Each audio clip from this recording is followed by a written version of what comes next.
So, Dr. Iyke, you wrote this new book on empowering the stressed out CEO. Yes. Congratulations to you. Thank you very much. Thank you. What's the book all about?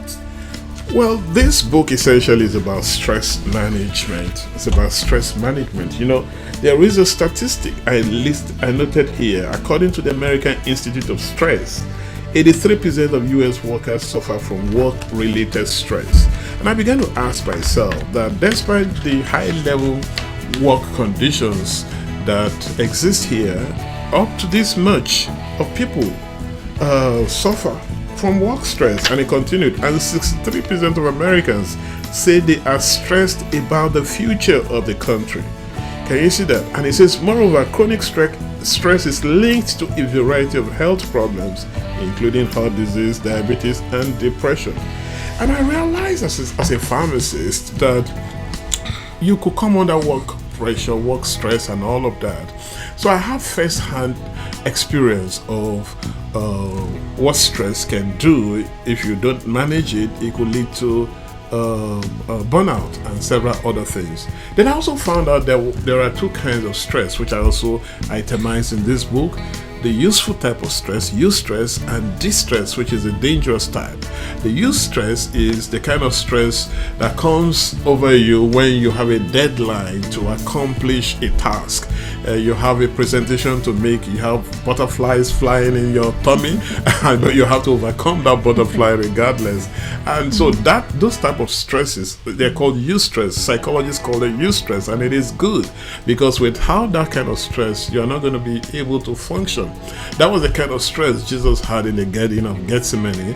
He prayed, and regardless of the pressure he was under, he prayed through. So we need that type. That is useful. Distress is the one we don't need, because distress continues except you stop it or manage it.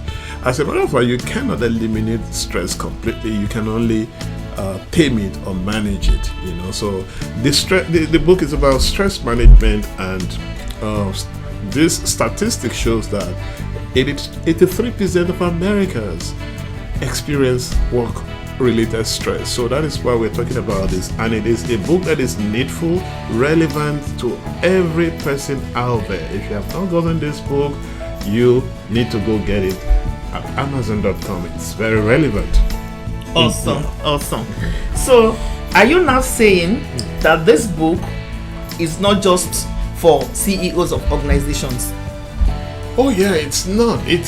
Don't be deceived by the name Empowering the Stressed Out CEO. I use the word CEO from the perspective of the latest discovery that every human being should run his or her life as an organization.